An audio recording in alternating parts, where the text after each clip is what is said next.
नमस्कार बच्चों, आप सभी का स्वागत है आपके अपने यूट्यूब चैनल होम साइंस में, जहां पे आज आप सभी देखने वाले हैं MA first semester home science की क्लास। जी हाँ, सेमेस्टर है फर्स्ट एंड पेपर 4 है। पेपर 4 आपको पता है शिशु उत्तेजना कार्यक्रम है। तो शिशु उत्तेजना कार्यक्रम में मैंने इससे पहले भी एक वीडियो बनाया हुआ है। जो बच्चे नहीं देखे हैं जा कर के देख लें, और फर्स्ट टाइम जुड़े हैं चैनल को सब्सक्राइब कर लें, वीडियो को शेयर लाइक अवश्य किया करें। ओके, तो जैसा कि आप सबको पता है, आपकी टीचर इस चैनल पर ओनली होम साइंस की ही क्लासेस चलती हैं और बेहतर से बेहतर क्लासेस चलती हैं। और इससे पहले जो एमए क्वालिफाई कर चुके हैं बच्चे first semester, second, third, fourth, मैंने लगातार आप सभी का सपोर्ट किया और आप सब ने बहुत अच्छा स्कोर भी दिया। ठीक, तो आगे बढ़ते हैं, देखते हैं। प्रश्न आपके स्क्रीन पर आ चुका है बच्चों, जल्दी से लाइक शेयर कर दीजिए। फर्स्ट टाइम जुड़े हैं तो चैनल को सब्सक्राइब अवश्य करना, ठीक है। तो प्रश्न आपका कह रहा है कि संवेदना की परिभाषा दीजिए। जैसा कि आप शिशु संवेदना पढ़ रहे हैं, तो शिशु संवेदना में जो संवेदना होती है वो क्या है, इसकी परिभाषा दीजिए तथा संवेदना की विशेषताएं या तत्व बताइए। तो संवेदना की परिभाषा सबसे पहले जानते हैं क्रूज के अनुसार। क्रूज ने कहा कि उत्तेजना के प्रति जीव की प्रथम प्रतिक्रिया ही संवेदना है। ठीक, उत्तेजना मतलब जो आप क्रिया करते हैं उसके प्रति जीव की जो प्रथम प्रतिक्रिया होती है वही संवेदना कहलाती है। मान लो आगे आपके दीपक रखा है, तो आप दीपक के पास ले जाएंगे हैंड, और बच्चा ले जाएगा हैंड और उंगलियां उसकी जल जाएंगी, तो वो दोबारा सेकेंड टाइम उसके लिए उत्तेजित नहीं होगा। तो वो सेकेंड टाइम वो प्रतिक्रिया करेगा, अपने हैंड आगे नहीं लाएगा। ठीक, तो ये संवेदना है।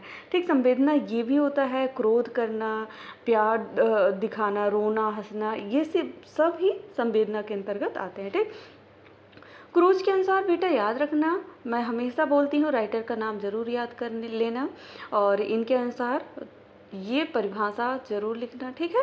क्रूज ने कहा कि उत्तेजना के प्रति जीव की प्रथम प्रतिक्रिया ही संवेदना है। इस तरह प्रथम उत्तेजना प्राप्त होने पर जीव द्वारा जो प्रतिक्रिया की जाती है वह उस वस्तु के प्रति जीव की संवेदना कहलाती है। ठीक, सली के शब्दों में सली ने कहा यह एक सरल मानसिक प्रक्रिया है जो कि एक ज्ञानवाहक स्नायु के अंतिम छोर से उत्तेजित होने के फलस्वरूप उत्पन्न होती है। ठीक, जबकि वह मस्तिष्क में अंकित होती है। ठीक है, जबकि वह क्या होती है, मस्तिष्क में अंकित होती है। अब जे.एन. सिन्हा के अनुसार, जे.एन. सिन्हा ने कहा संवेदना एक संस्कार मात्र है जो किसी उत्तेजना के ज्ञानेंद्रियों पर क्रिया करने के कारण उत्पन्न होती है। ठीक, अभी तक जिन बच्चों ने लाइक नहीं किया है, बच्चों जल्दी से लाइक कर दें, वीडियो को शेयर कर दें। ठीक, इससे ज़्यादा वीडियो शेयर करें, आप ग्रुप में शेयर कर सकते हैं, क्योंकि आप सबको पता है इस चैनल पर आपको बेहतर क्लासें दी जाएंगी। ठीक, संवेदना की विशेषता या तत्व, अब आप इसकी विशेषता, इंपॉर्टेंस क्या है, इसके तत्व क्या हैं जानेंगे। ठीक, संवेदना के अनिवार्य तत्व निम्नलिखित हैं और विशेषताएं भी निम्नलिखित हैं। ठीक है, पहला आता है निश्चित ग्राह्य। ठीक, निश्चित ग्राह्य, इसका एक निश्चित ग्राह्य होता है, क्योंकि संवेदना के लिए उसके ग्रहण के स्थान की निश्चितता आवश्यक है और व्यक्ति के शरीर में भिन्न भिन्न संवेदनाओं के ग्रहण करने के लिए भिन्न भिन्न स्थान निश्चित है। ठीक है बेटा, उदाहरण के लिए मान लो कि गंध की संवेदना है ना, गंध की जो संवेदनाएं होती हैं वो नाक को तथा ध्वनि की संवेदना कान को ही होगी। ठीक, अगर आपको गंध कहीं पे स्मेल आ रही तो आप नाक से ही सूंघेंगे, ना कि मुख से। ठीक है, और सुनना है ध्वनि की संवेदना तो आप कान से ही करेंगे, है ना। तो ये संवेदनाएं होती हैं। ठीक, जैसे अभी मैंने बताया आगे दीपक रखा गया, बच्चा हैंड पीछे कर लेता है तो वो देखता है ना, तो आँख देखने की संवेदना है। ठीक, कान गंध की संवेदना को ग्रहण नहीं कर सकता तथा नाक ध्वनि को ग्रहण नहीं कर सकती। इसी प्रकार स्पर्श के लिए त्वचा, स्वाद के लिए जीवा और रंगों की पहचान के लिए आँखें हैं। ठीक है, नेक्स्ट आता है स्पष्टता। स्पष्टता बेटा संवेदना के लिए आवश्यक तत्व हैं, क्योंकि स्पष्टता से संबंधित 3 प्रकार की स्थितियों संभव हैं। ठीक, यथा अस्पष्ट होना, कम स्पष्ट होना व स्पष्ट होना। इनमें संवेदना के लिए अस्पष्टता निरर्थक होती है। ठीक, कम स्पष्ट संवेदनाएं शीघ्र प्रभावित नहीं होती हैं। ठीक है, जबकि सामान्य रूप से तीव्र संवेदनाएं ही स्पष्ट होती हैं। अति तीव्र अथवा अति मंद संवेदनाएं स्पष्ट नहीं होती हैं। उदाहरण, यदि कोई ध्वनि कानों में मंद गति से आती है, ठीक, तो उसकी ओर कान उत्तेजित नहीं हो पाता, है ना। और यदि तीव्रता से आती है तो व्यक्ति कान बंद कर लेता है ना। अगर लाउड तेज़ है, आवाज़ तेज़ आ रही है तो आप कान बंद ही कर लेंगे, नहीं तो कहेंगे इसको बंद करो, नहीं तो कान का पर्दा ही फट जाएगा, है ना, बोलते हैं ना। और अगर स्लो स्लो आवाज़ आ रही, कोई आपसे स्लो स्लो बात कर रहा है तो आपको सुनाई नहीं देगा, ना कि आप उससे बोलोगे कि तेज़ बोलो, नहीं तो हमें सुनाई नहीं दे रहा है, ना कि आपके कान उसके मुँह के पास लग जाएंगे, है ना, ठीक। इस प्रकार सामान्य तीव्रता से जो ध्वनि आती है वही संवेदना कहलाती है। अब वो ध्वनि जो सामान्य तौर पर आती है, जो आपको सुनाई भी देती है, जो आपके लिए हानिकारक नहीं होती है, वो क्या कहलाती है? संवेदना कहलाती है। नंबर थर्ड है विस्तार। ठीक है बेटा, थर्ड है विस्तार। संवेदना का विस्तार भी उसकी पहचान है, ठीक, सहायक होता है। जैसे गांव की संवेदना उसके विस्तार पर निर्भर करती है, अर्थात वह गंध कितनी दूर तक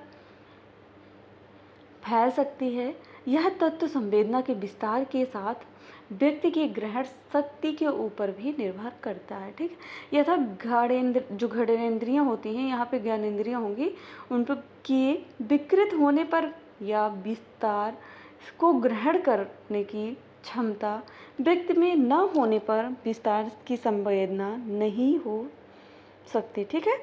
इसके अतिरिक्त विस्तार किसी संवेदना में नहीं हो सकता, ठीक है। विस्तार मतलब जो समझ रहे हैं, जो गंध आती है, स्मेल आती है, आप जितने आपका एरिया रहेगा, जितनी दूर में वो जा सकती है वहीं तक आप सुन सकते हैं, इसके आगे नहीं, ठीक। अभी तक जिन बच्चों ने लाइक नहीं किया है, लाइक कर दें जल्दी से। नेक्स्ट आता है काल। भिन्न भिन्न संवेदनाओं में पहचान के लिए काल भी अनिवार्य तत्व है। जैसे गोली चलाने पर प्रकाश की संवेदना एवं ध्वनि की, ठीक। संवेदना एक साथ नहीं होती, बल्कि पहले प्रकाश की होती है, उसके पश्चात ध्वनि की संवेदना होती है, और इसी प्रकार उद्दीपक की गति के अनुपात के अनुसार संवेदना के काल का भेद हो जाता है, ठीक है। इसके अतिरिक्त अनेक संवेदनाएं एक साथ या एक एक काल में सक्रिय नहीं होती हैं, ठीक है, अपितु भिन्न भिन्न संवेदनाएं भिन्न भिन्न कालों में सक्रिय होती हैं, ठीक। नेक्स्ट आता है तीव्रता। संवेदना किसी बाहरी उद्दीपक से होती है। इस उद्दीपक को प्रबलता जितनी अधिक होगी उतनी ही अधिक संवेदना की तीव्रता होगी, ठीक। वेबर महोदय ने कहा कि महोदय ने कई प्रयोग द्वारा इस प्रबलता और तीव्रता के संबंध को समझने का प्रयत्न किया, और फ्रेशनर ने भी कई परीक्षण करके वेबर के निष्कर्षों का स्पष्टीकरण किया, ठीक। उन्होंने यह सिद्ध किया कि उद्दीपक के अनुपात के अनुसार हो वृद्धि या कमी होने से संवेदना के भेद का ज्ञान हो सकता है, ठीक है। जैसे कि किसी व्यक्ति के हाथ पर 1 किलो तौल का एक लोहे का टुकड़ा रख दिया जाए, ठीक। यदि इसके ऊपर 50 ग्राम का एक और टुकड़ा रख दिया जाए तो संभव है कि व्यक्ति उसका अनुभव न कर पाए, ठीक। किंतु यदि 500 ग्राम का टुकड़ा और रखा जाए तो तौल का भेद वह तुरंत जान सकेगा। और इसी प्रकार यह स्पष्ट है कि उद्दीपक के अंतर का ज्ञान उसके अनुपात की तीव्रता में परिवर्तन के ऊपर निर्भर करता है, ठीक है। नेक्स्ट आता है गुण। आधुनिक मनोवैज्ञानिकों की धारणा है कि संवेदना में 7 गुण होते हैं। कितने होते हैं? 7 गुण होते हैं, और इन गुणों को विविधता के कारण ही संवेदनाओं का विभाजन करना संभव होता है, ठीक। जैसे पीले रंग की संवेदना लाल रंग की संवेदना से भिन्न होती है। इसी प्रकार स्वाद की संवेदना, स्पर्श की संवेदना, श्रवण की संवेदना आदि सभी एक दूसरे से भिन्न होते हैं। आज का टॉपिक यहीं तक है, और मिलते हैं नेक्स्ट सेशन में नेक्स्ट टॉपिक के साथ। तब तक के लिए जय माता रानी। पढ़ते रहो, मुस्कुराते रहो, आप सभी का दिन अच्छा हो। प्यारे बच्चों, अगर फर्स्ट टाइम जुड़े हैं तो चैनल को ज़रूर से ज़रूर सब्सक्राइब कर लिया करो, और मिलते हैं नेक्स्ट वीडियो में।